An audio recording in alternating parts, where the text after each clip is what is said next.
Bismillahirrahmanirrahim. Amalan pasca salat, zikir. Sub pembahasan doa dalam Al-Quran.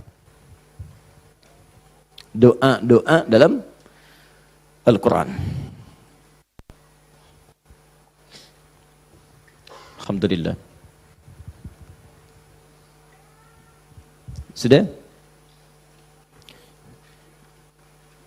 Ini hari apa? Sabtu. Oh, boleh puasa di hari Sabtu? Oh, Masya Allah. Baik. Walaupun di Jumat, Sabtu, Ahad dianjurkan berbuka, kecuali ada runtutan dari puasa-puasa yang lain, seperti Syawal atau yang lain. Enggak, saya cuma pengen tanya saja, hari ini saya insya Allah tidak puasa. Jadi kalau mau minum pun nggak ada masalah gitu. Baik.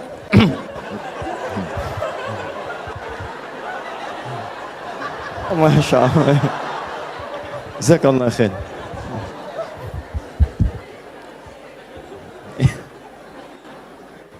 Sudah, kita mulai ya. Baik. Ibu kelihatan di sini? Bagus ya. Ayah bilang kelihatan, belum saya tulis sudah kelihatan. Quran surah keempat ayat 103. Allahu Akbar. Ini dasarnya. Fa'idha qadaytumus shalah. Quran surah 4 An-Nisa ayat 103. Paling kanan, agak sedikit ke tengah. Fa'idha qadaytumus shalah fadhkurullah. Ya, maka jika anda telah tuntas mengerjakan salat, telah selesai salatnya, fadhkurullah. Segeralah berzikir kepada Allah Subhanahu wa taala. Jadi sunnah amalan pasca salat zikir. Ya, mengerjakan semua aktivitas yang mengingatkan kita dengan Allah Subhanahu wa taala. Zikir. Ragamnya sudah kita bahas, ya. Dari mulai istighfar, bacaan kalimat tauhid, Allahumma antas salam, bacaan ayat-ayat Al-Quran, sampai dengan doa Nabi yang singkat terakhir kita bahas, sampai kita dalami detailnya, dari mulai ilmu yang bermanfaat, rizki yang terbaik, dan amalan yang diterima. Kita sudah sampai situ kan? Baik. Sekarang kita lanjutkan, supaya tidak banyak mengulang, kita lanjutkan pada hal yang paling pokok, ketika Nabi bermohon kepada Allah menunjukkan satu contoh, ingat, contoh. Di Nabi itu sifatnya ada langsung membimbing doa, ada diberikan doa contoh, yang dengan doa itu maksudnya tidak harus sama seperti itu. Kalau kebutuhannya beda, boleh minta yang lain. Tapi akan lebih bagus baca dulu standar doanya, baru tambahkan minta kepada lain-lainnya. Misal, kita turunkan misalnya, kalau anda punya kebutuhan pasca salat, ingin berdoa, boleh. Apa dalilnya? Di Ibnu Majah itu, nomor hadis 925. Nabi berikan doa standar. Allahumma inni as'aluka ilman nafi'a wa rizqan thayyiba wa amalan mutaqabbala. Minta ilmu, awas, yang bermanfaat. Minta rizki yang berkah dan mohon diterima amalannya. Ilmu bermanfaat, rizki berkah, diterima amalan. Tiba-tiba anda punya permintaan spesifik misalnya. Ustaz, saya seorang ibu, sekarang sedang mengandung, pengen kandungannya itu Ustaz diberkahi oleh Allah. Pengen lahirannya lancar, pengen normal, pengen baik. Apa doanya? Apakah boleh berdoa setelah itu? Boleh. Karena tadi doa yang disampaikan itu standar dari Nabi yang pokok, yang memberikan contoh. Maksudnya silahkan berdoa, apa saja minta. Kalau nggak kepikiran doa, minta doa dengan yang standar ini. Itu maksudnya. Jadi tidak harus terbatas dengan doa itu, tapi jadikan sebagai patokan doa, setelah itu minta yang lain-lainnya. Paham? Baik. Nah sekarang saya ingin ajarkan, ada isyarat dalam Al-Quran, bagaimana supaya doa kita mau minta apapun selama baik menurut Allah itu akan cepat dikabulkan. Seperti apa mintanya? Yuk, saya turunkan dulu satu. Kita pelajari dasarnya dulu ya. Quran surah ke-7 ayat 23. Dasarnya dulu. Nanti baru masuk kepada doanya. 2 Quran surah ke-28. Misal ayat ke-16. 3 kita ambil misalnya Al-Quran surah puncaknya langsung 39 ayat 53. Lalu masuk kepada doa-doanya misal.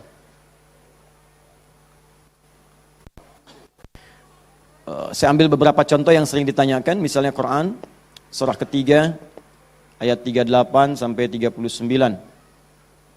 Ditafsir dengan Quran surah ke-19 dari ayat ketiga misalnya sampai ayat ke-15 ya. Ya. Ada lagi misalnya kita turunkan doa orang sakit misalnya, Quran surah ke 26 ayat 80. Bisa jadi penyakitnya lebih parah, kita turunkan Quran surah 21 ayat 83 sampai 84. Oh, doa paling favorit misalnya, Quran, apa yang paling favorit? Masya Allah, sapu jagat, luar biasa ya. Anda tanya orang Arab, nggak ada yang tahu.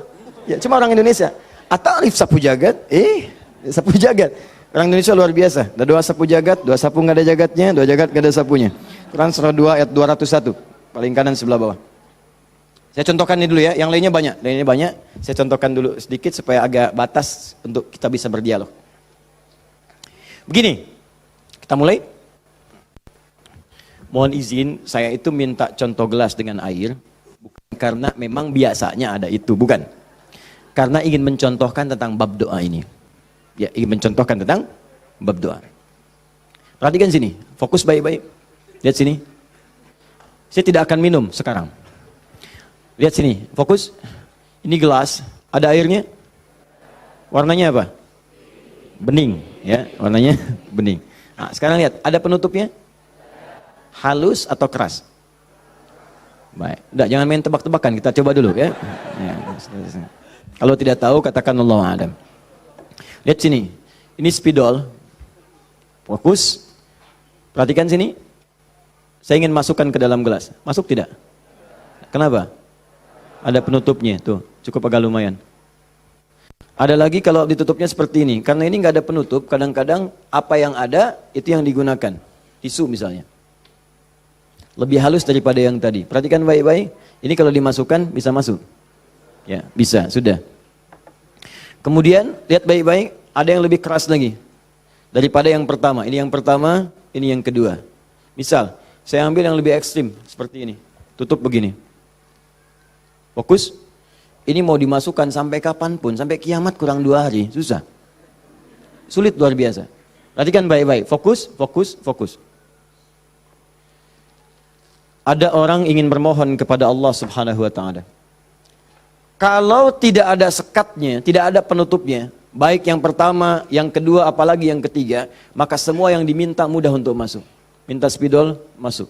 Minta logam, masuk. Minta emas, masuk. Semua masuk. Tapi seringkali terjadi ada orang memohon, rasanya sulit kemudian untuk terkabul. Minta ini susah, minta ini lambat, minta ini sulit. Dan ini melanggar kaidah yang umum. Kaidah umumnya mengatakan setiap berdoa akan dikabulkan sepanjang itu baik bagi dirinya. Dan itu memang baik, tapi kenapa tidak masuk gitu. Misal kaidah standarnya di Al-Quran surah kedua Al-Baqarah ayat 186. Paling kiri sebelah bawah. Wa idza sa'alaka 'ibadi 'anni fa inni qarib ujibu da'watad da'i idza da'an falyastajibu li wal yu'minu bi la'allahum yarshudun. Kata Allah, Muhammad sallallahu alaihi wasallam, sampaikan kepada umatmu, jika kalian nanti ingin mencari Allah, kamu ditanya, ada yang ingin mencariku, mencari Allah, katakan padanya, enggak usah dicari, saya dekat. Itu memberi harapan. Saya sering sampaikan makna kalimat ini. Anda cari, tanya panitia, mana ustadznya? Dijawab, ustadznya belum ada berita. Dengan yang kedua, jangan khawatir Pak, sudah dekat. Mana yang paling menenangkan? Sudah dekat. Sudah dekat. Nah, ketika ada yang bertanya pada Muhammad, saya ingin mendekat kepada Allah. Jawab, tidak usah repot, Allah dekat. Silahkan kau mendekat kepada Allah, dan Allah akan dekat dengan kita, silahkan. Psikologis memberikan harapan. Dan umumnya orang yang mendekat kepada Allah, umumnya itu punya 2 kepentingan. Kalau bukan bertobat dari maksiat, yang kedua punya permohonan ingin disampaikan. Makanya sebelum diungkapkan itu dijawab oleh Allah. Saya tahu paling hambaku kalau mau datang mau minta. Silakan cek. Besok mau ujian, malam tahajud. Padahal kemarin enggak. Ya. Besok lamar pekerjaan, malamnya istighfar. Kemarin kemana aja John? Ya. Selalu seperti itu, minta, kata Allah. Lihat kalimatnya, ujibu da'watad da'i idza da'an. Kapanpun hambaku minta, aku akan kabulkan. Jadi rumus doa itu kalau diminta dikabulkan. Jadi nggak ada doa yang tidak dijawab sepanjang yang diminta itu baik. Sepanjang yang diminta itu maslahat. 3 sifat jawabannya. Diberikan seketika, jadi begitu dia meminta, seketika dikabulkan. Kalau dia membutuhkannya. Allahumma ya Rabb, Allahumma ya Rabb, Allahumma ya Rabb. Saya ingin berdakwah ya Allah dengan teknologi. Saya ingin niatkan ya Allah masuk ke ITB supaya dengan ilmu itu saya bisa mengembangkan teknologi untuk mendekatkan orang kepadamu. Minta dia malamnya, luluskan saya ya Allah. Besoknya keluar lulus. Kalau benar maslahatnya. Ada yang kedua, ditunda itu sampai dia sanggup untuk menerimanya sebagai amanah kehidupannya. Tidak seketika dijawab, tapi nanti ketika dia sanggup baru diberikan. Karena kalau Allah berikan dalam hal tidak sanggup, tidak adil Allah. Karena Allah tidak memberikan ujian pada yang tidak sanggup. La yukallifullahu nafsan illa usaha. Jadi sekali lagi sering saya katakan, kalau Anda sedang diuji, jangan mengeluh. Karena Anda pun dipercaya oleh Allah. Allah yakin dengan Anda, kenapa Anda ragu? Jadi kalau Anda sekarang punya musibah, punya ujian, entah di rumah tangga ujiannya berat, entah di kantor misalnya ujiannya berat, entah dalam kehidupan, semuanya, semua orang tidak ada yang tidak punya ujian, semua diuji. Wala nabluwannakum bisyai, kata Allah, Quran surah kedua ayat 155. Semua yang hidup punya ujian. Dan sifat ujian itu tidak akan diberikan pada yang tidak sanggup. La yukallifullahu nafsan illa wus'aha. Kalau kamu nggak sanggup, saya nggak akan berikan, kata Allah. Jadi kalau ibu sedang punya ujian di rumah tangga, jangan mengeluh, Bu, seberat apapun, karena ibu itu sanggup. Allah percaya pada ibu, kenapa ibu nggak yakin? Antum punya ujian di kantor, berat rasanya Ustadz, betul memang berat, tapi Anda yang sanggup. Kalau ujian itu diberikan pada Adi Hidayat nggak sanggup. Anda hebat, mata Allah, kenapa Anda mengeluh? Ya Allah, kenapa saya? Ya Allah, ya emang kamu yang sanggup. Why me? Why not? Iya. Jadi semuanya itu ada ukurannya, nggak usah khawatir itu dengan itu semua. Ada takarannya, ya. Dan Allah itu punya sifat keadilan yang sangat luar biasa. Rizki adil, semua diberikan. Kadang-kadang itu nalar belum sanggup menalarnya. Yakin dulu iman, begitu iman hikmah datang. Kan dulu pernah saya sampaikan untuk analogi sederhana tentang cicak dan nyamuk. Masih ingat? Coba cicak, bagaimana beraktivitasnya? Merayap di mana? Dinding. Makanannya apa? Yang paling utama nyamuk. Nyamuk apa aktivitasnya? Terbang. Nyamuknya punya sayap, cicaknya tidak. Kan pernah saya sampaikan, kalau nyamuknya punya akal dan jenius, cicak jadi mainan. Cicak di dinding, dia dekat lampu. Cicak, ayo sini kalau berani. Alhamdulillah, hewan tidak diberi akal. Tapi bukan itu yang mau saya sampaikan. Keadilan Allah menjadikan cicak tetap mendapatkan makanan. Orang tua kita nggak punya banyak dalil. Cuman fitrahnya memberikan kepada kita gambaran-gambaran kehidupan. Dikatakan oleh mereka, cicak-cicak diam-diam. Bayangkan, yang Allah tuntut cak merayap. Rayap aja. Mau diam-diam, mau biasa. Dicontohkan diam-diam aja merayap. Diam-diam merayap. Teruskan, datang seekor nyamuk. Ketika cicak merayap, datang seekor nyamuk. Bukan cicak yang mendatangi nyamuk, nyamuk yang mendatangi cicak. Siapa yang memberikan dorongan nyamuk datang ke cicak? Allah. Jadi kalau dia mengerjakan ikhtiar dari Allah, maka datanglah hasilnya. Cicak, kamu merayap aja. Begitu merayap, datang seekor nyamuk. Selanjutnya, silahkan. Ya. Tangkap, selesai. Itu poin yang pertama. Jadi saya ingin berikan gambaran dalam kehidupan, ada unsur keadilan yang diberikan oleh Allah Subhanahu wa Ta'ala. Jadi yang pertama tadi langsung diberikan, yang kedua ditunda, dia saat sanggup menerimanya. Kalau nggak sanggup, nggak akan dikasih. Anda punya anak 5 tahun, ya, pengen minta hadiah pada Anda, bobo, motor, pengen minta motor. Anak 5 tahun pengen minta motor beneran, dibelikan nggak? Ya, Anda memang mampu, tapi pada saat itu nanti nak ya, Bapak belikan motor yang hebat. Sekarang motor yang ini dulu, motor-motoran. Setelah itu dia siap 2 tahun, 3 tahun, 4 tahun, 10 tahun ke depan diberikanlah motor itu. Apa karena Anda tak mampu memberi? Tidak, karena dia belum siap. Anda minta sekarang, tiba-tiba 10 tahun kemudian Anda dapatkan. Cuman saat dapat Anda nggak sadar kalau itu tuh hasil doa Anda yang dulu. Itu. Kadang-kadang demikian. Anda pengen jadi dokter, ujungnya kan dokter, masuknya pengen ke UI. Tiba-tiba keterimanya di Undip misalnya. Tapi kan jadi dokter juga. Anda pengen proyek yang besar, dikerjakan sekarang, nggak dapat, doa belum terkabulkan. Tiba-tiba 10 tahun kemudian, dapat proyek yang besar, yang nilainya ternyata diakumulasikan 10 tahun ke belakang. Itu doa Anda. Kalau pengen bukti lebih dalam, betapa banyak orang tua yang berdoa sejak anaknya masih dalam kandungan. Pengen ini, pengen itu, dikabulkan setelah anaknya 20 tahun dia keluar dari kandungannya. Itu kan hasilnya. Makanya ketika anak sukses, kata Al-Quran surah ke-46 ayat ke-15, ada isyarat di sana. Kalau Anda sukses, jangan menilai dulu kesuksesan itu adalah hak Anda, kewajiban Anda, atau atas jasa Anda. Barangkali Anda cuma 30%, 70%-nya ibu yang dulu pernah menangis di keheningan malam. Ya Allah, jadikan anak saya seorang insinyur, ya Allah. Ya Allah, jadikan anak saya, ya Allah, orang yang saleh. Ya Allah, jadikan anak saya si fulan. Bapak Anda yang dulu cuma makan singkong, datangnya ke sawah, kemudian kerjakan segala rupa, ya Allah, jadikan anak saya lebih hebat dibandingkan saya. Puluhan tahun yang lalu mereka bermohon kepada Allah, doanya terkabul puluhan tahun kemudian. Makanya ketika Anda berhasil, kata Al-Quran, jangan dulu merasa bangga, karena boleh jadi jasa terbesarnya jasa orang tua dulu. Makanya Ismail, perhatikan baik-baik. Ismail yang mendapatkan air zam-zamnya. Lihat. Bergerak kakinya, gerak, keluar. Tapi Anda jangan lupa, ketika Ismail kehausan, ibunya mencari air. Disimpan Ismail, dia bergerak tangan kakinya. Karena kalau anak itu sudah mulai haus baik, pasti tangan kaki itu bergerak. Tapi air nggak keluar. Kapan air keluar? Setelah Sayyidah Hajar bolak-balik. Safa Marwah, bermohon kepada Allah. Positif, berdoa, minta. Ketika kemudian bagian yang terakhir ketujuh itu berada kemudian di Marwah, tiba-tiba mendengar satu percikan air keluar. Kapan air keluar? Karena jejak kaki Ismail yang menendang kemudian ke arah pasir itu, malaikat mengepakkan sayapnya. Keluarlah. Kata ibunya, zam. Zam itu artinya kumpul jangan berhenti, kumpul jangan berhenti, kumpul jangan berhenti. Kalau kumpul saja mungkin berhenti, ijma, tahadda. Ini zam. Kumpul jangan berhenti, kumpul jangan berhenti. Sampai sekarang air itu selalu berkumpul, tidak pernah berhenti. Dikenallah dengan air zam-zam. Orang kebanyakan cuma minum zam-zamnya, tapi tidak pernah mendalami kisahnya. Di situ ada bakti orang tua, di situ ada sayang kepada ibu, di situ ada cinta kepada orang tua, dan sangat luar biasa. Poin ketiga, kadang-kadang meminta sesuatu yang A diberikan B oleh Allah.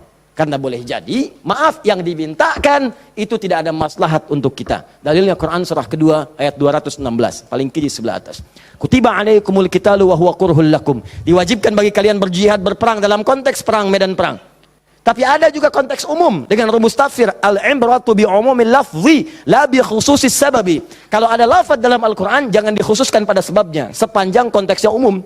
Perang terbesar, perang melawan perasaan kita. Perang melawan hawa nafsu. Perang melawan negative thinking, kadang-kadang negatif kepada Allah. Kenapa saya ya Allah? Kenapa ini enggak berakhir ya Allah? Kata Allah, "Hei, asa an takrahu syai'an fa huwa khairul lakum." Boleh jadi kamu enggak suka, tapi ini yang terbaik buat kamu. Kamu kan enggak tahu kapan wafat. Bukankah kalau saya belum kabulkan kamu rajin tahajud? Kamu rajin puasa? Kamu rajin baca Al-Quran? Kamu kemana aja selama ini? Mau wafat masih sibuk dunia. Saya pengen yang terbaik untukmu sampai pulang ke akhirat. Dipaksa untuk mendapatkan itu. Kadang-kadang kamu pengen yang ini dunia, ini nggak bagus. Kamu pengen direktur, kamu maksiat banyak nanti di sana. Cukup level manager saja. Wa asa an tuhibbu syai'an fa huwa syarrul lakum. Kadang-kadang yang ideal yang dipengenkan itu enggak bagus kata Allah. Kenapa? Wallahu ya'lamu wa antum la ta'lamun. Karena Allah tahu masa depan engkau tidak. Anda punya anak 5 tahun sakit, dia kata dokter jangan makan apel. Jeruk boleh enggak, Dok? Boleh. Maka anak itu merengek, "Mama, pengen apel." Kata mama, "Jangan, nak, enggak bagus." Apel, dibelikanlah jeruk. "Ini kan jeruk, Mama." "Bukan, nak, ini jeruk rasa apel." Paham? Nah, jadi ini yang pertama, sifat doa itu kalau diminta pasti dikabulkan. Tapi ada segelintir orang yang ketika memohon ternyata tidak mendapatkan bagian itu. Apa persoalannya? Perhatikan, hadisnya sahih. Sampai Al-Imam An-Nawawi mencantumkan ini dalam salah satu hadis di Al-Arba'innya. Thumma dzakara rajula. Awas, hati-hati. Yutilus safara. Thumma dzakara rajula yutilus safara asy'atha aghdara. Lalu Nabi mengisahkan tentang seorang lelaki yang menempuh perjalanan panjang sampai tampilannya penuh debu. Ya, bahasa Inggrisnya kurang lebih the kill of the kumel. Ya. Jadi udah banyak debu lah ya dalam dirinya. Awas ya, yamuddu yadaihi ila sama, lalu mengangkat tangannya ke langit, ngangkat tangan. Nanti saya ajarkan fikih mengangkat tangan ya. Fayaqulu ya Rab, dan dia berkata ya Rab. Fokus sebentar. Orang ini kisahnya itu punya permohonan yang sangat berat ingin disampaikan. Penting permohonannya, sangat pengen dijawab. Lalu dia melihat cara doa cepat dikabulkan. Di antaranya ada tiga.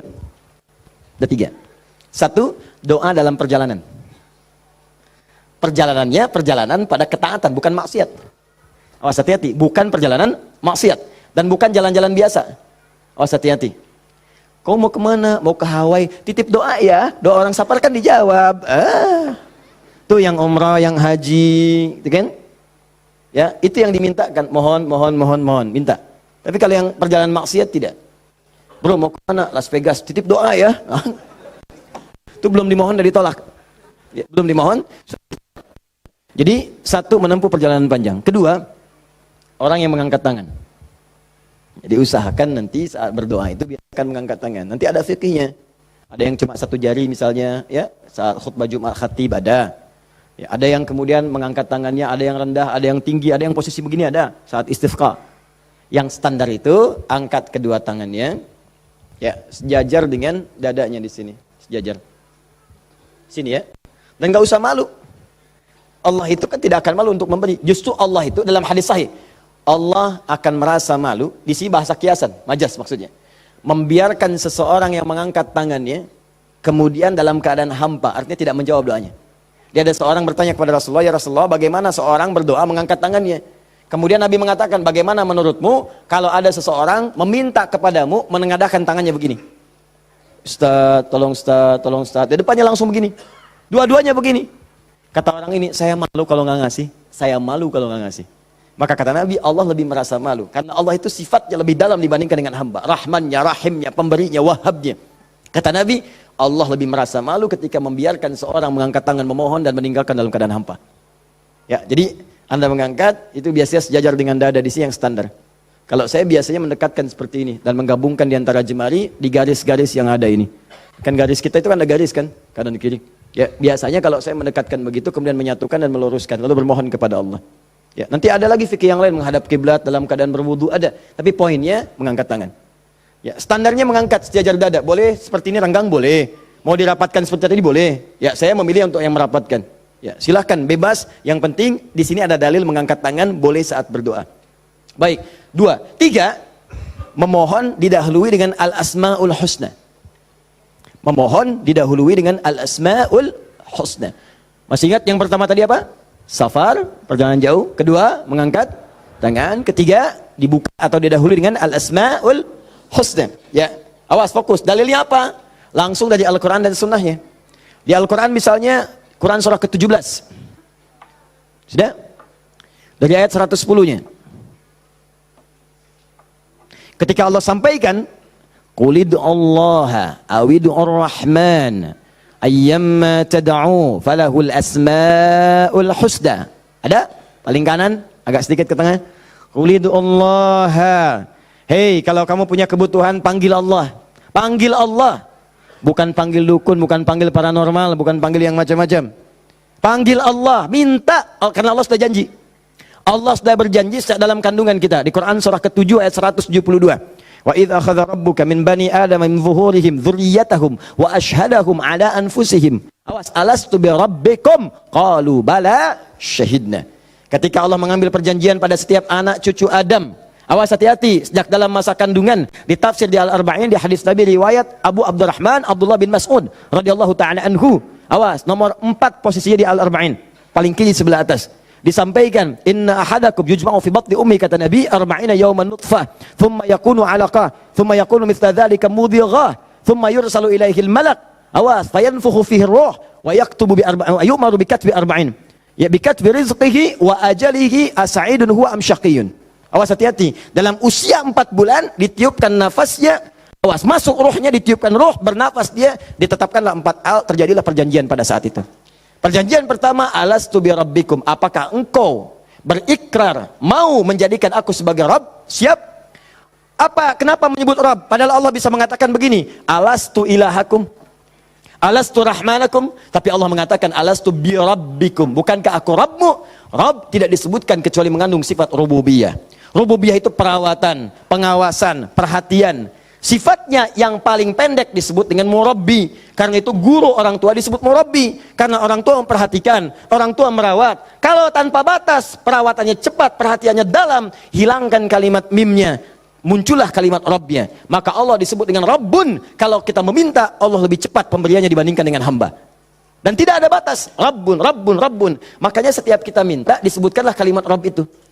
Silakan cek, setiap permintaan ada kalimat Rabbnya. Rabbana atina fid dunya hasanah wa fil akhirati hasanah wa qina adzabannar. Rabbana zalamna anfusana rabbighfirli wa liwalidayya la yukallifullahu nafsan illa laha ma wa 'alaiha mak Rabbana la tu'akhidna in nasina aw akhtana. Jadi kenapa disebutkan kata Rabb itu memberikan isyarat seakan-akan mengatakan begini, maukah engkau berikrar menjadikan aku bersaksi aku sebagai Tuhan, nanti yang saat engkau hidup aku akan perhatikan kau. Aku akan berikan kebutuhanmu. Aku akan sembuhkan kalau sakit. Aku akan penuhi apa yang kau minta. Akulah Rabb dengan sifat rububiyahnya. Makanya setiap Anda minta Rabb. Jelas? Saya kembalikan. Ketika Anda memohon kepada Allah, dahulukan dengan al-asmaul husna. Qul ud'ullah, panggil Allah, minta. Kalau ada masalah minta, ya Allah, maaf ya, bukan bikin status. Bukan bikin status. Diuji dengan musibah yang dibikin status. Aku tidak menduga akan seperti ini.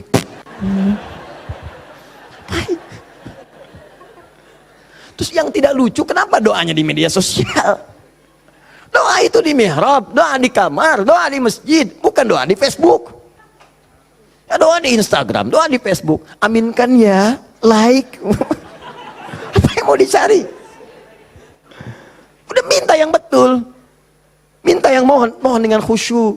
Mohon, Quran surah 7 ayat 205.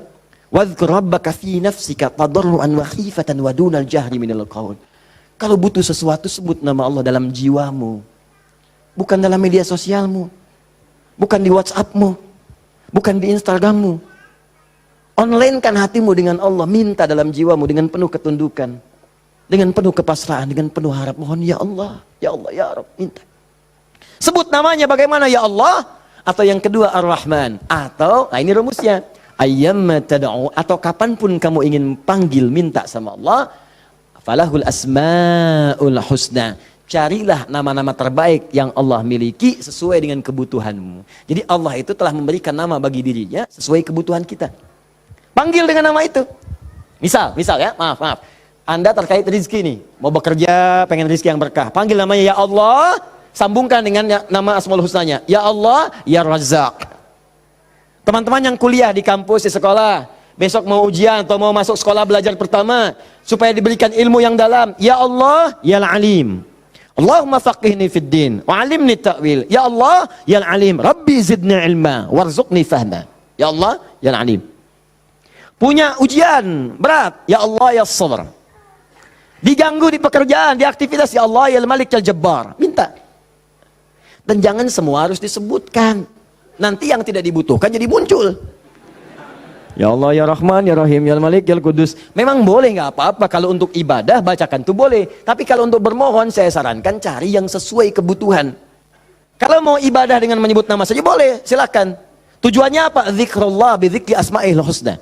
Zikir kepada Allah dengan menyebut al-asmaul husna boleh. Ya Allah, ya Rahman, ya Rahim, ya Malik, ya Kudus, sampai akhir. Saya dulu ujian pertama kali masuk jurusan akidah, begitu masuk pertama kali, soal ujian di akidah itu cuma 3, tapi setiap akan menjawab 3 itu selalu harus dituliskan al-asmaul husna dari awal sampai akhir dengan hadisnya plus tafsirnya, baru boleh jawab soal. Betul, itu ujian saya dulu begitu. 3 soal Anda bayangkan, setiap soal al-asmaul husna dulu, tulis dengan dalilnya, hadisnya. Hadis itu dibagi 2, hadis pokoknya, hadis klasifikasinya. Setelah itu tafsirnya, baru boleh jawab soal. Pertanyaannya mungkin gampang. Misalnya, berapakah rukun iman itu? Cuman sebelum dijawab, tulis dulu tadi itu. Ini spidol. Ini jari telunjuk saya. Abis ujian itu mirip nih, begini. Betul. Cuman saya nggak foto aja dulu itu. Ya. Saya pikir kenapa Ustadz saya begini ya. Akhir-akhir baru sadar saya. Allahu Akbar. Rupanya beliau ingin menanamkan kedekatan kita dengan Allah dimanapun berada. Sebab kalau kita mengingat, menuliskan terus, maka dia akan sampai apa yang kita tuliskan meresap ke dalam tangan kita. Minimal jadi saksi di hari kiamat. Ya, di penanya, di hati kitanya, di bawahnya, sehingga ingin merasakan taqarrub ilallah dalam setiap keadaan kita. Cari itu, dapatkan, mintakan, mohon. Nah, 3 syarat ini terpenuhi di orang tadi. Perhatikan, perjalanan jauh dia tempuh. Sampai tadi banyak debu. Angkat tangan diangkat, yamudu yadayhi ilas sama. 3 dia minta dengan al-asmaul husna, 3-tiganya lengkap. Seharusnya doa dia dikabulkan 3 kali lebih cepat dari orang biasa. Karena 3 hal tadi dipenuhi. Qurannya ada, hadisnya ada. Bahkan Said Sabiq itu pernah menulis kitab Al-Aqaid Al-Islamiyah. Dalam bab al-asmaul husna disebutkan hadis, hadisnya populer. Hampir kalimat-kalimat tauhid di kitab-kitab hadis ada hadis ini. Seorang setelah menunaikan salat kemudian berdoa kepada Allah Subhanahu wa taala di samping Nabi sallallahu alaihi wasallam, dia berkata, Allahumma ya Allahul Ahad, ya Allahul Ahadus Samad, alladzi lam yalid wa lam yulad wa lam yakul lahu kufuwan ahad, Allahumma ighfirli. Dia sebelum mintanya Allahumma ighfirli, tapi sebelum minta didahului dengan al-asmaul husna. Kata Nabi, atadri madza tad'u? Atadri madza da'ut? Tahukah engkau bagaimana engkau baru saja berdoa? Allah wa Rasulullah alam, saya nggak tahu ya Rasulullah maksudnya apa. Kata Nabi, da'utallaha bi asma'il a'zam. Idza du'iya bihi ajaba wa idza su'ila biha a'ta. Engkau baru saja bermohon kepada Allah dengan menyebutkan nama-namanya yang paling dahsyat. Yang kalau engkau berdoa dengan mengawali nama-nama itu, maka semua doa akan dikabulkan, semua permintaan akan diberikan. Hadis selesai. Orang ini melakukan ketiganya. Tapi apa jawab Nabi? Allahu Akbar. Dia sudah menempuh perjalanan jauh, dia sudah mengangkat tangannya ke langit, dia menyebut ya Rab, ya Rab, ya Rab. Kata Nabi, anna yustajabu lidzalik. Bagaimana doamu bisa dijawab? Bahasa singkatnya, mustahil dijawab, mustahil dijawab. Mintalah kamu begitu sampai kiamat kurang 2 hari. Gak akan dijawab. Gak akan dijawab. Dia ada orang sudah mengerjakan 3 amalan dahsyat tapi doanya gak dijawab. Kenapa dia? Allahu Akbar. Famat'amu haramun. Karena yang biasa dia makan haram. Mashrabu haramun, minumannya haram. Malbasu haramun, pakaiannya haram. Wa ghudhiya biharamin, dan sumber kehidupannya haram. Maka jadilah yang haram itu seperti sekat seperti ini. Nutuplah cawan doanya. Semakin banyak kumpul, jadilah sekatnya makin kuat begini. Jadi bukan Allah nggak ngabulkan, mau dikabulkan susah, mental terus tuh, mental. Karena masih tertutup dengan yang haram. Maka dari itu, kalau Anda banyak berdoa, padahal doa itu maslahat untuk Anda. Secara umum seharusnya dikabulkan secara umum. Tapi tiba-tiba kok aneh gitu. Enggak lagi. Coba lihat, mungkin ada sekat dalam diri Anda. Mungkin ada maksiat, ada yang haram pernah dikerjakan. Buka dulu, buka cawannya. Keluarkan yang haramnya. Buka. Bagaimana membuka itu? Inilah yang tadi kita contohkan dengan ayat-ayat tadi. Tidak ada manusia yang sempurna. Yang sempurna makhluk diciptakan. Makhluk yang sempurna itu cuma malaikat. Tidak ada manusia yang sempurna. Sepanjang kita manusia pasti pernah berbuat salah. Tapi mungkin kesalahan itu menjadi penutup dari keinginan yang ingin kita mohonkan kepada Allah. Kenal Nabi Adam?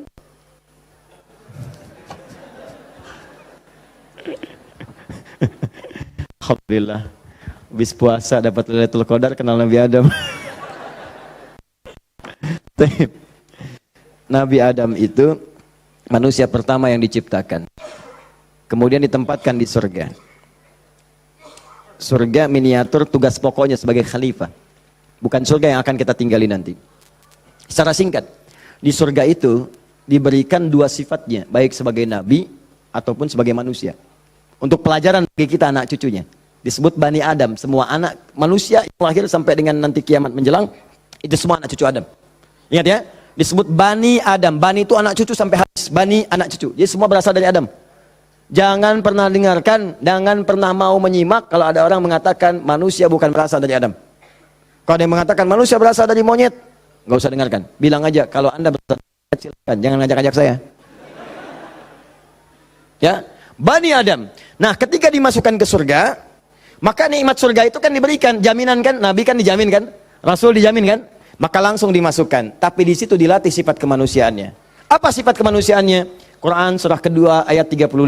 Wala taqraba hadhihi syajarata fatakuna minadh zalimin. Awas. Wa qulna ya Adam uskun anta wa zaujukal jannah. Kami firmankan, Adam, kamu dan pasanganmu, istrimu masuk ke dalam surga.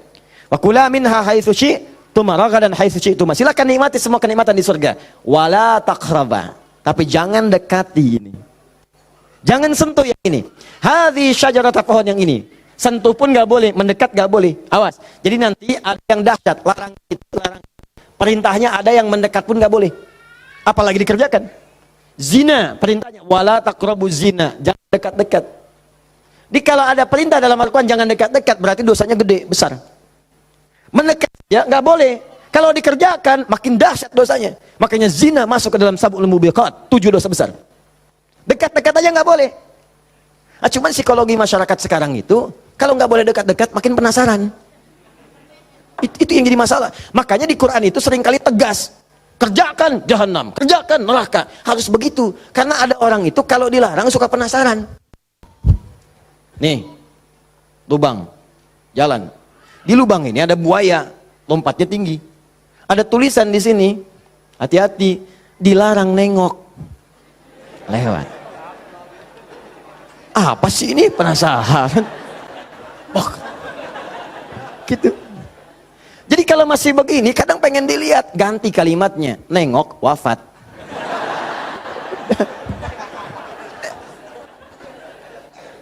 Selesai. Udah. Itu sederhana gitu. Ya, makanya banyak kalimat di Quran tuh begitu. Hati-hati. Ya, orang yang merencanakan pembunuhan berencana, Quran surah 4 misalnya kan, An-Nisa. Ya, misal, dia ayat ke 92-nya. Wa may yaqtul mu'minan muta'ammidan fajaza'uhu jahannam. Orang yang sengaja merencanakan pembunuhan, satu orang beriman saja, maka dia sudah pesan kapling neraka jahanam. Khalidan fiha, kekal di dalamnya. Wa ghadiballahu alaihi, Allah murka kepadanya. Wa la'anahu dilaknat wa 'adalahu 'adzaban 'azima, dan dijanjikan siksa yang dahsyat. Siapa yang pengen pesan kapling di neraka jahanam? Maka muncul yang seperti itu, datang. Saya kembalikan ke sini, maka caranya adalah buka dulu ini nih. Buka dulu sekatnya. Tidak ada yang sempurna. Makanya Nabi Adam ketika kemudian ditempatkan di surga ujian ya, bukan surga yang akan kita tempati. Dari mana dalilnya Ustadz? Karena di surga nanti kita itu sudah nggak ada ibadah lagi. Nggak ada ibadah. Nggak ada yang salat lagi, nggak ada yang puasa lagi. Cukup di dunia aja. Di akhirat tinggal mendapatkan hasilnya. Kita panen nanti. Ya, jangan terlampau soleh. Cita-cita di surga supaya bisa sholat tahajud. Allah, terlampau soleh. Udah tahajud di dunia aja. Nyampe sana tinggal nikmati. Tinggal dinikmati. Kebiasaan dunia masuk semua. Ya Allah, makan nikmat, pengen anggur, nggak usah jauh-jauh, tinggal ngambil. Masya Allah. Ustadz merokok boleh nggak? Silakan, ambil apinya di neraka.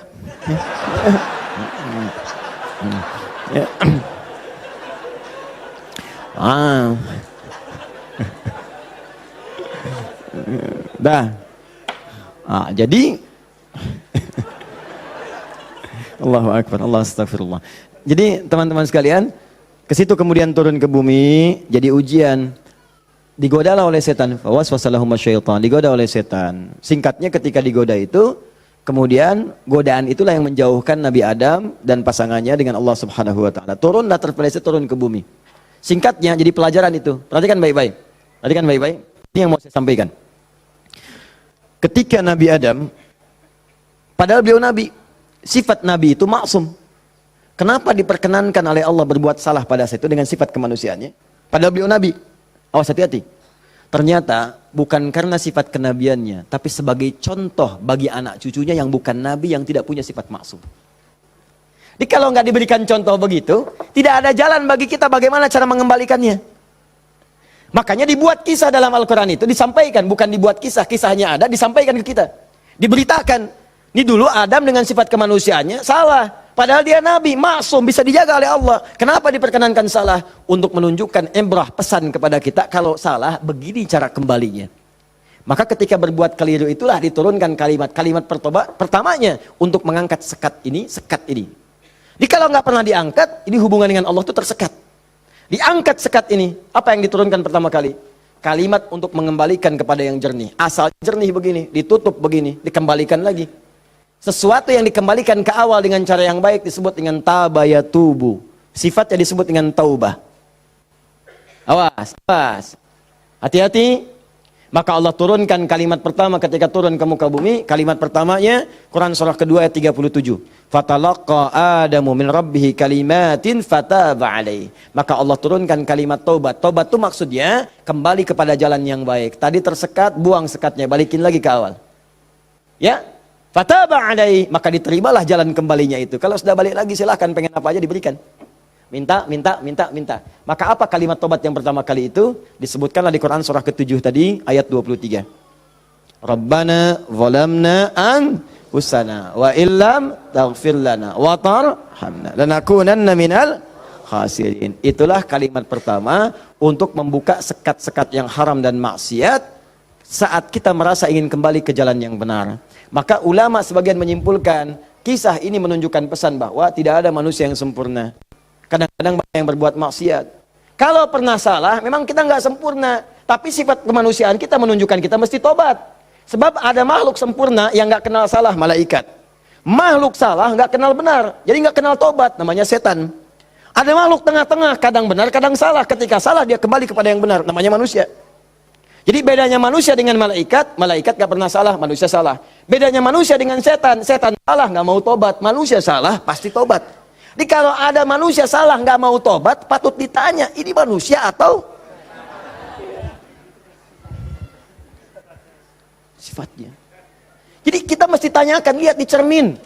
Kalau Anda pernah punya salah, pasang cermin yang besar, tanya, kamu ini manusia apa setan? Manusia. Setan. Manusia. Setan. Saya manusia. Saya mesti tobat. Kamu kalau nggak tobat sekarang, wafat kamu. Tuliskan. Nggak tobat, wafat. Tuliskan. Sujud Anda. Bangun malam, minta. Nangis, minta. Tobat. Kalimat itu.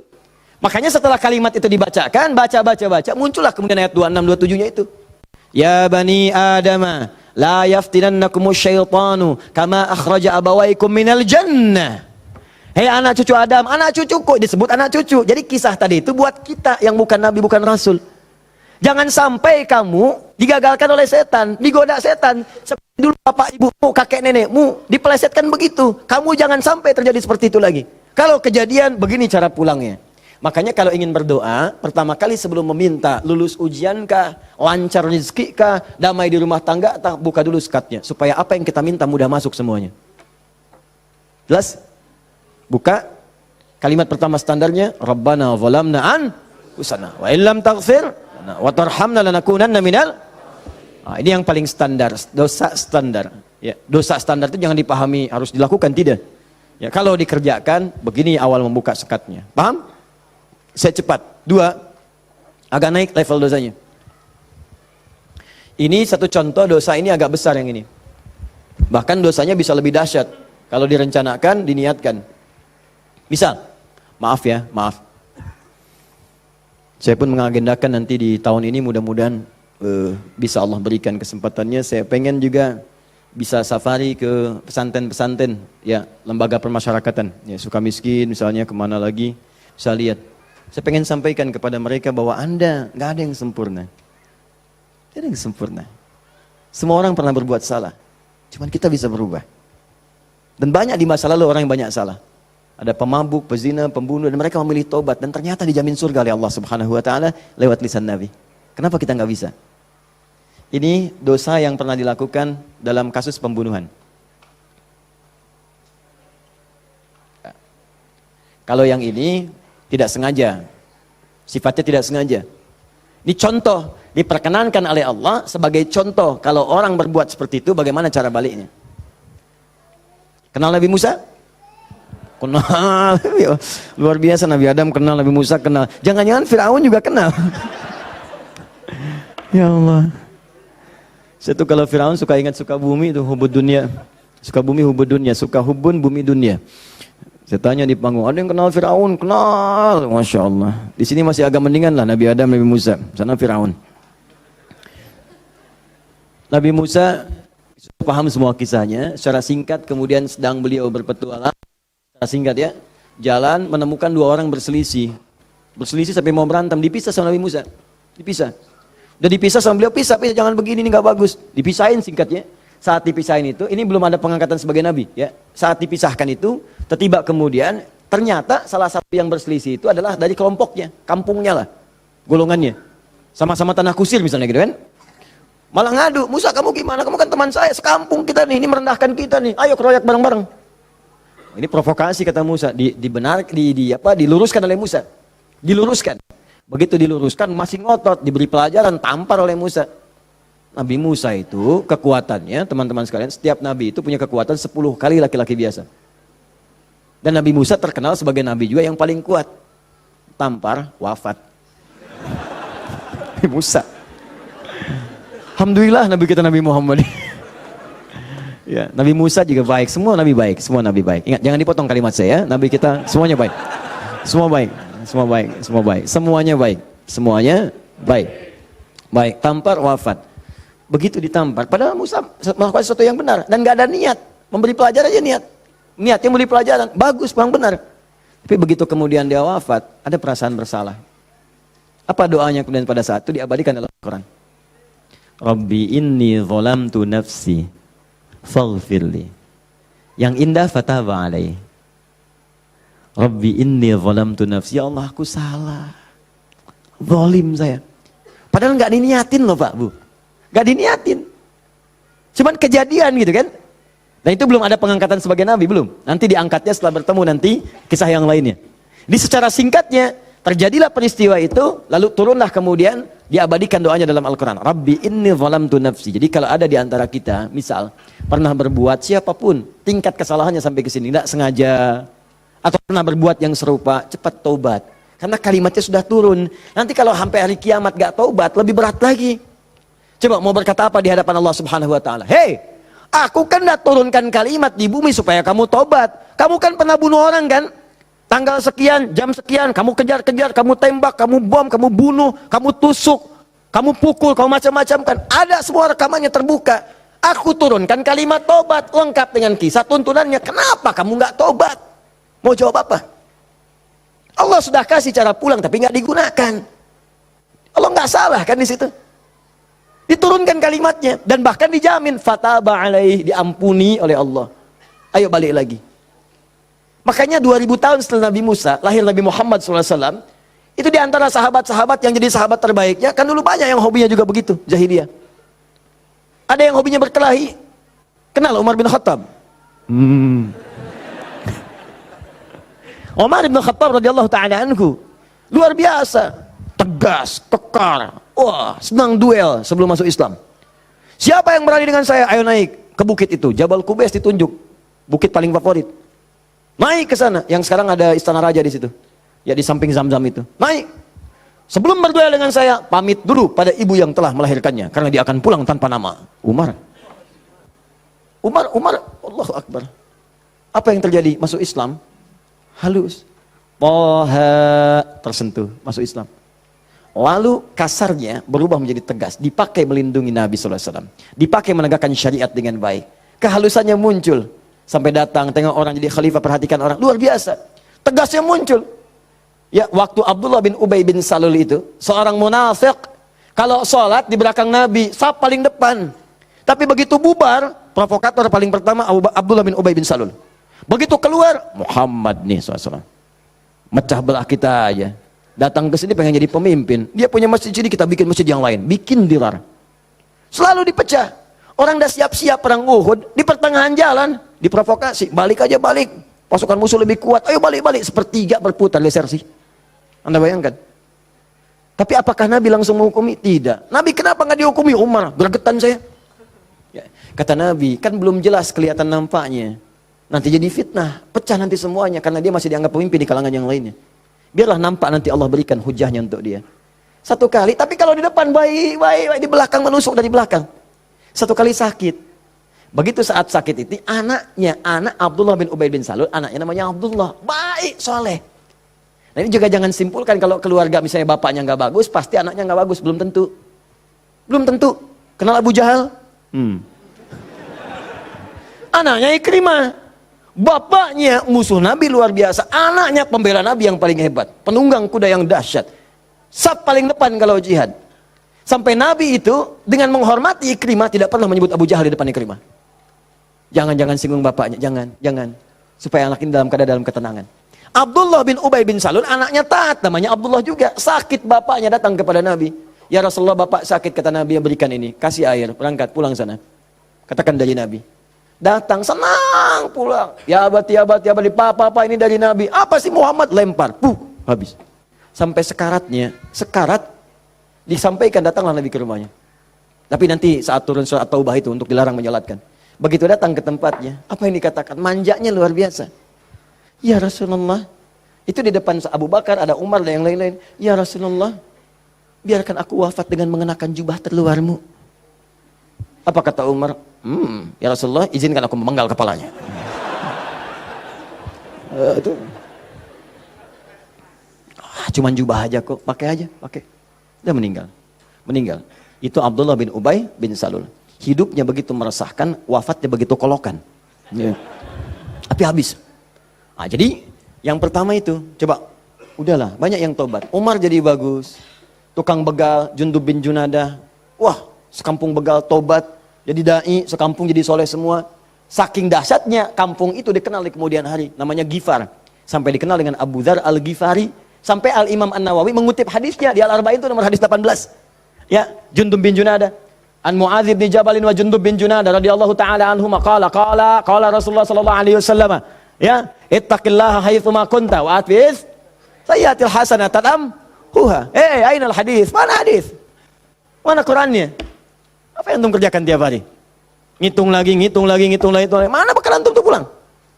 Minimal sehari satu hadis. Ambil, walaupun enggak hafal hadis kan enggak mesti hafal, baca hadisnya, lihat terjemahannya, amalkan isinya. Buka konsepnya. 57 hadis kitab iman, tiap hari baca satu. Antum pebisnis, keluarkan hadis-hadis bisnis, tiap hari satu. Kalau Al-Quran hafalkan, satu hari satu ayat, tak apa-apa. Pulang punya hujah di hadapan Allah. Ini tiap hari ngitung-ngitung dunia, wafat tinggal semua. Apa yang mau antum ambil? Berharap surga lagi. Takutlah kepada Allah, mulai yang baik.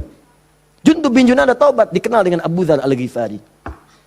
Puncaknya, mungkin ada orang pernah juga lebih daripada ini. Dia berzina, dia mabuk, dia macam-macam. Pokoknya mengoleksi dosa lah. Ya, orang ngoleksi mobil, ngoleksi musab, dia ngoleksi dosa.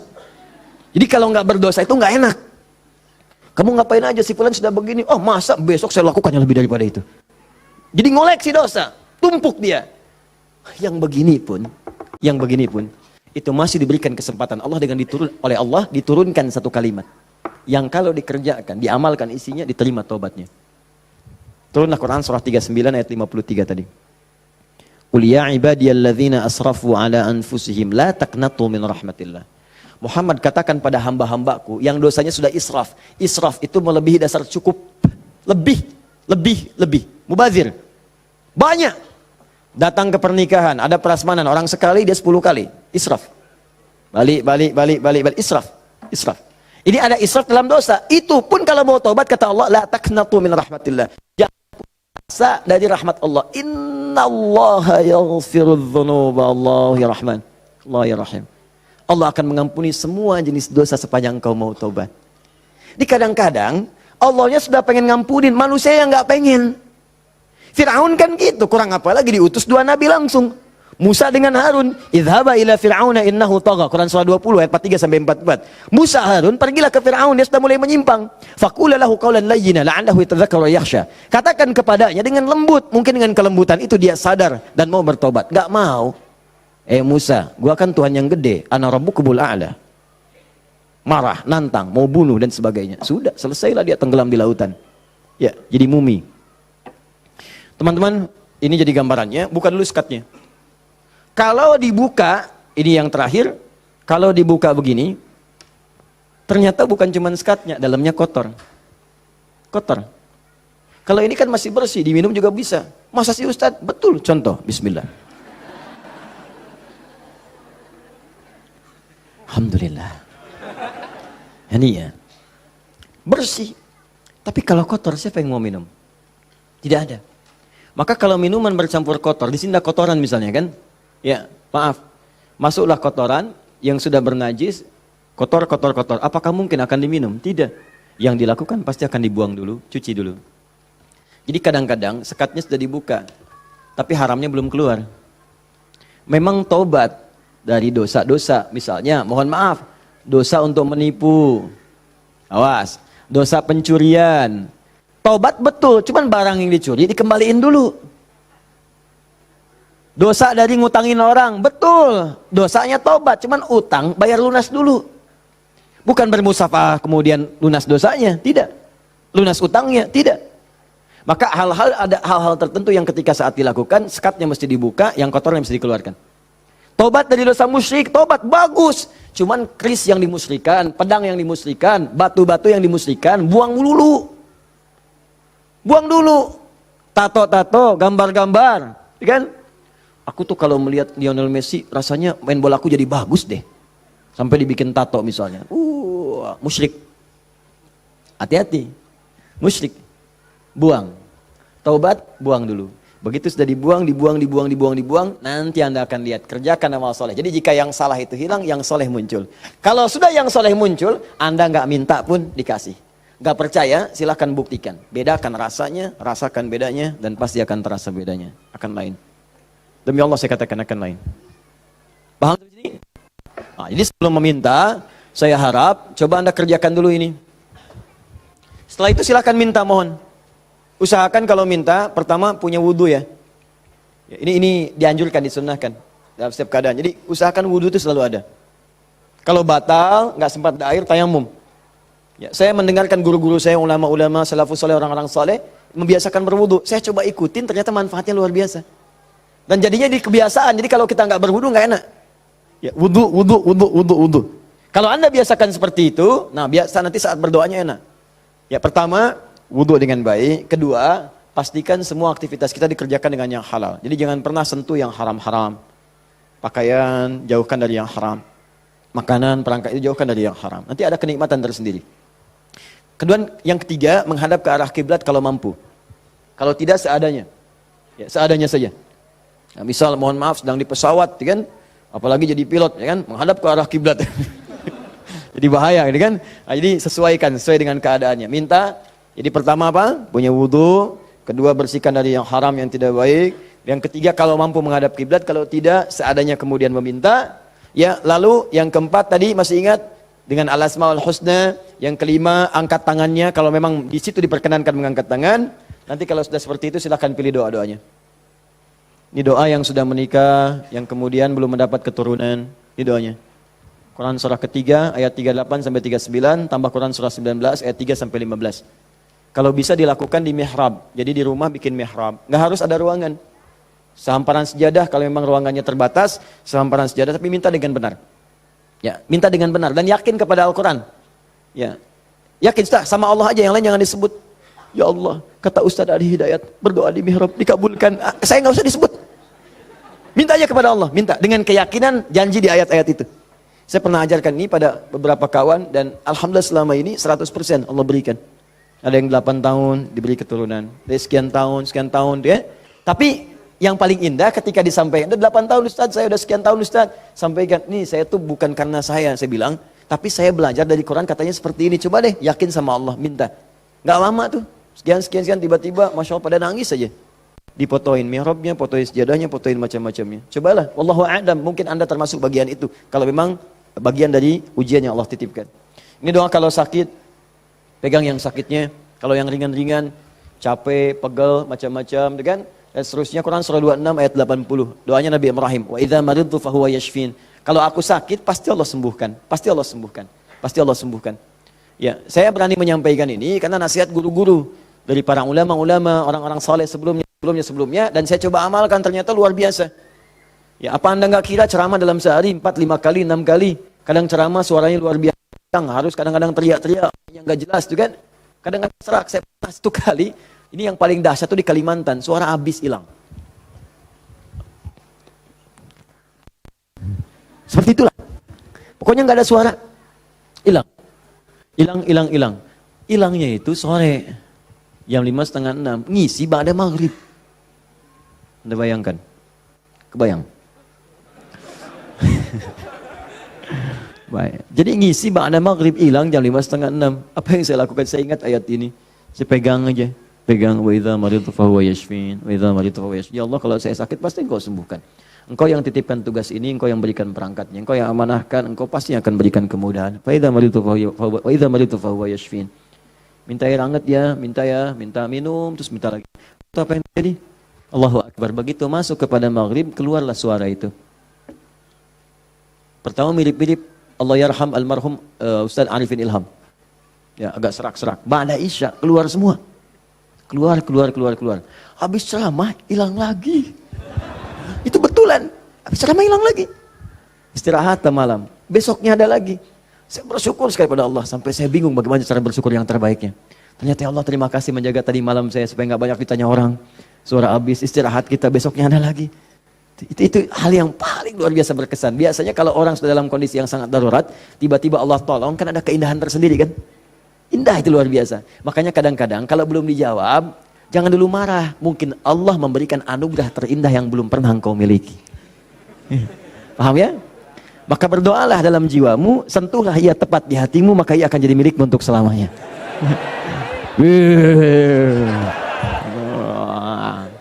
Catat. Nah, kalau penyakitnya parah, kata dokter nggak bisa, yang ini Quran surah 21 ayat 83 sampai 84. Ini sering saya sampaikan. Kalau umum, semua umum pengen baik-baik umum, ya inilah. Yang tadi kata antum sapu jagat ya. Berarti banyak di Quran doa supaya anak misalnya rajin sholat, keluarga bagus, turunan baik, doa sejak dalam kandungan. Ada sebuah, saya pernah sampaikan kok dalam keterangan yang cepat ya. Disilahkan, ada banyak indeks sekarang, ada banyak buku-buku, tinggal dikeluarkan. Kalau saya boleh pesan, sebetulnya kalau mau komplit, beli aja buku hadis. Ya, nggak mahal kok. Antum tuh lebih senang pulsa dibandingkan ilmu. Heran saya orang sekarang.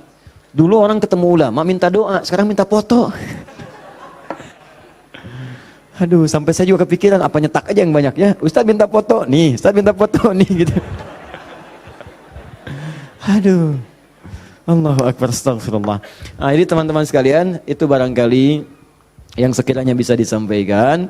Jadi dengan itu saya ingin tunjukkan bahwa insya Allah selama kita hidup, Allah pasti akan mudahkan, kecuali yang kita persulit. Jadi kalau sudah diberikan kemudahan, jangan dipersulit.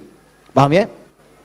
Baik, saya coba jawab dulu satu di antara ini. Nanti saya sudah punya channel khusus untuk menjawab-jawab pertanyaan. Sudah kami siapkan. Jadi mohon izin, saya ingin umumkan nih karena ada tanya-tanya juga. Kita sekarang ingin mencoba memberikan yang terbaik untuk berdakwah untuk masyarakat. Jadi untuk channel kita ada 2 channel sekarang. Ya, pertama Akhyar TV. Akhyar sekarang sedang dalam masa perbaikan penyempurnaan untuk tampilan TV yang seutuhnya. Ya, jadi untuk sekarang belum tayang dulu. Jadi nanti kita perbaiki dulu karena kita pengen nih benar TV seutuhnya. Dia 24 jam nanti ada tayangan TV. Kita sudah siapkan konten-konten sekarang ini. Jadi nanti ada anak-anak penghafal Quran. Kalau orang bedah rumah yang macam-macam, ya ini bedah rumah para penghafal Quran misalnya. Nah, ada bagaimana cara yang si fulan bisa hafal, padahal dia terbatas otaknya misalnya ya, kata medis. Ada yang ini kita siapkan. Ada talk show, ada yang keluar yang macam-macam. Jadi nanti begitu dia tampil lagi, kita launchingkan juga secara meluas. Nanti akan jadi TV yang nyata, betul, 24 jam nanti ada agenda yang tayang. Nah, untuk yang sifatnya terbatas, nanti ada Adi Hidayat Official yang di YouTube. Ya, Adi Hidayat Official itu nanti itu biasa kalau kultum yang ringan-ringan atau menjawab pertanyaan. Ya, pertanyaan-pertanyaan nanti kita jawab satu-satu lewat situ. Jadi kadang-kadang mohon maaf ada beberapa pertanyaan tapi sulit disampaikan. Saya memahami itu, saya sangat memahami. Ya, dan mohon izin, saya berusaha semaksimal mungkin memberikan waktu yang terbaik. Saya pulang dakwah masih jam 11:30 malam, saya lihat ada surat masuk. Begitu ada surat, Masya Allah panjang. Saya bilang staf saya, minta telepon orang ini. Telepon, kita bicara. Sampaikan. Ada yang bisa dijawab via WA, kita jawab. Dan seterusnya. Tapi memang agak banyak, jadi tidak semuanya kita bisa kemudian jawab secara langsung. Nah, untuk tanya jawab ini, nanti ada 3. 1, kita jawab di lokasi kalau memungkinkan. 2, di official. Yang 3, setiap bulan kita akan sediakan insya Allah waktu 2 kali dalam sebulan. Ya, di Kamis pekan ketiga dan Kamis pekan keempat. Kalau tidak ada halangan, saya sediakan khusus dari mulai pagi jam 10 sampai dengan ke asar. Tapi tempatnya mungkin di Bekasi, akan disediakan ruang untuk silaturahim atau konsultasi. Jadi kalau Anda mau datang, ya datangnya di waktu itu, jangan datang di waktu yang lain. Mungkin akan sulit kemudian untuk bertemu dengan saya. Jadi saya sediakan di waktu itu. Kadang ada yang datang, kemudian juga di waktu-waktu yang saya tidak ada. Itu yang kadang-kadang saya sedih. Di situ kadang saya merasa sedih. Ya, datang tapi tidak ada gitu sayanya. Jadi saya coba perbaiki yang sepanjang saya bisa lah, saya maksimalkan. Ya, jadi itu poinnya. Jelas ya? Kalau saya sudah jelas, mudah-mudahan bisa dipahami. Dan ini saya jawab dulu deh satu supaya bisa tuntas. Assalamualaikum warahmatullahi wabarakatuh Ustaz. Assalamualaikum warahmatullahi wabarakatuh. Saya seorang supir dari sebuah bank konvensional. Mau nanya apakah gaji saya termasuk dalam riba? Nah, apabila saya zakatkan sudah bersih ke gaji saya? Ya, saya salat nafilah dikerjakan berapa rakaat dan waktu yang dikerjakan kapan? Manfaat dari salat tersebut apa?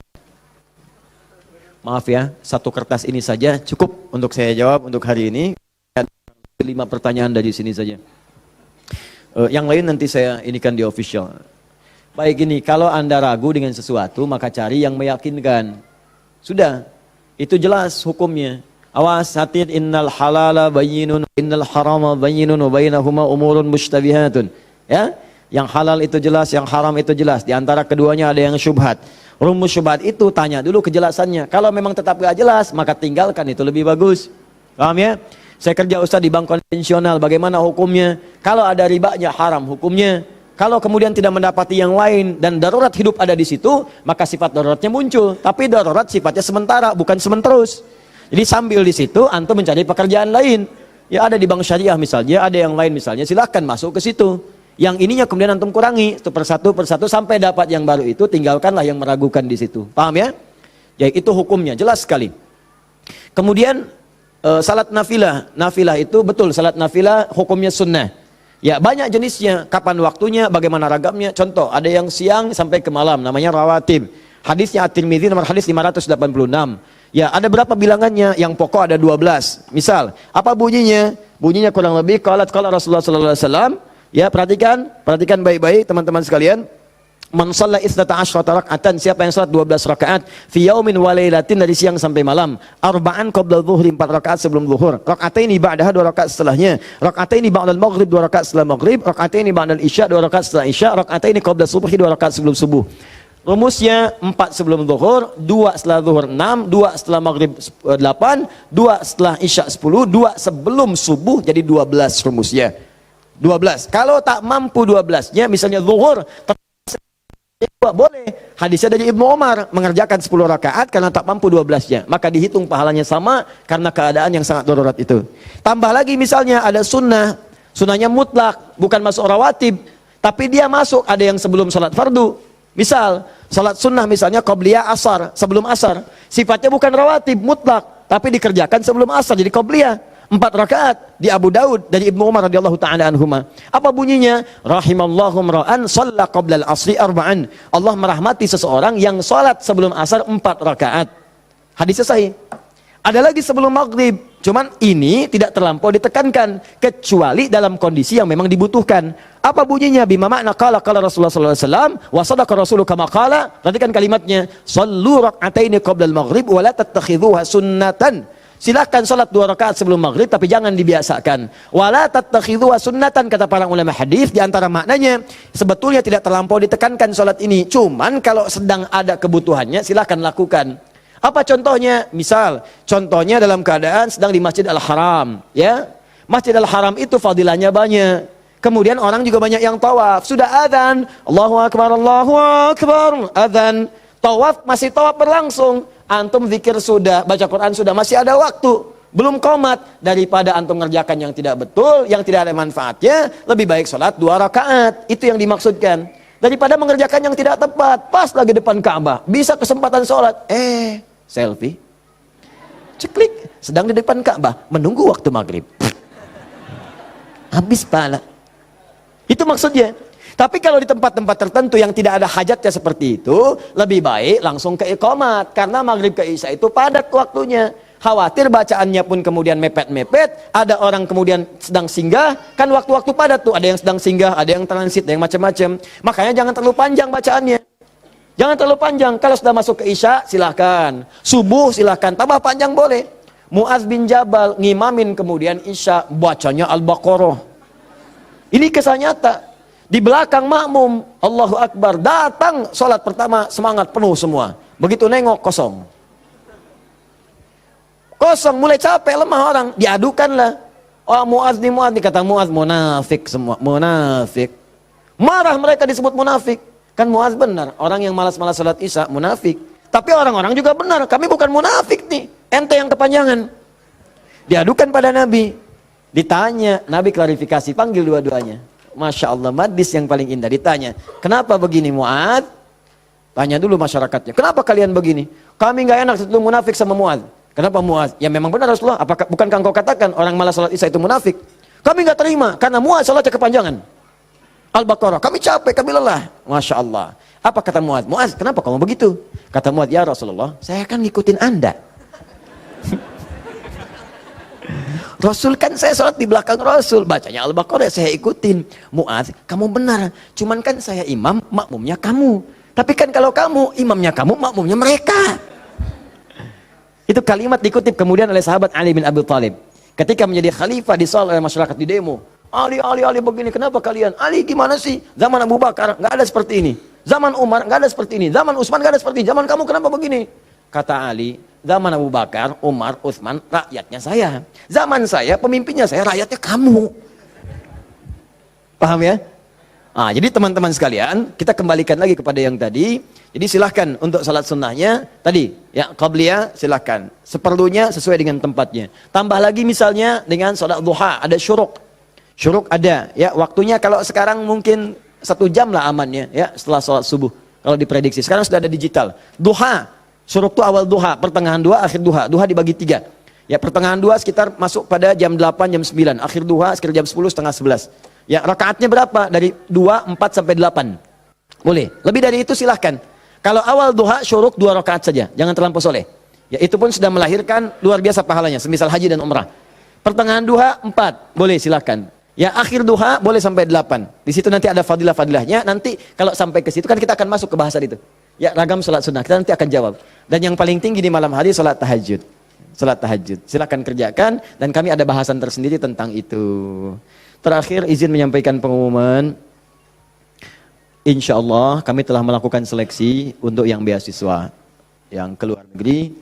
Bersiap-siap karena syekhnya yang dari Sudan terutama itu akan datang dalam waktu dekat. Dan sekaligus menjemput anak didik yang telah lulus untuk berangkat kuliah di Sudan. Insya Allah 25 orang. Ya, anak didik kami yang dikirim ke Turki, kami berikan liburan. Insya Allah pulang mereka, bertemu keluarganya tahun ini. Ya, pulang, nanti silahkan bisa bercengkrama dengan anak-anaknya selama 2 bulan, setelah itu pulang lagi untuk belajar. Kemudian yang di Madinah juga sudah ada, di Kairo ada. Alhamdulillah berita baiknya yang di Kairo, kemarin kami bertemu dengan 2 orang syekh di majlis kami.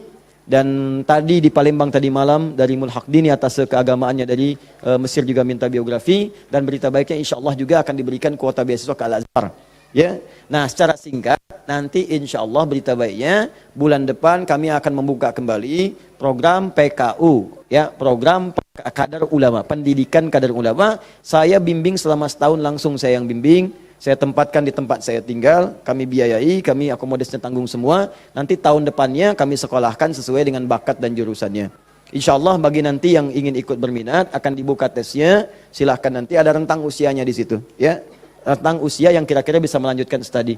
Saya berharap ini sumbangsi terbaik juga bagi bangsa supaya nanti ada ulama di kemudian hari, daerah-daerahnya ya bisa lebih baik lagi. Dan itu yang bisa kita lakukan karena banyak kontribusi ulama kita membangun negeri ini. Kita cintai negeri ini, kita kembangkan, kita baguskan, kita sayangi semuanya. Saya pengen ke depan ada orang-orang baik yang memimpin. Ya, Adi Hidayat itu selesai nanti, meninggal selesai. Mudah-mudahan saya wafatnya syahid. Mudah-mudahan ya. Dan kita bisa di majlis ilmu, mungkin sedang mengajar, meninggal. Saya pengen begitu ya. Masya Allah, mudah-mudahan insya Allah. Nanti ada yang menggantikan. Ya, kita sekarang coba-coba bangun pesantren, bangun majlis-majlis ilmu. Nanti dari situ mereka yang akan menggantikan. Mungkin anak bapak ibu juga.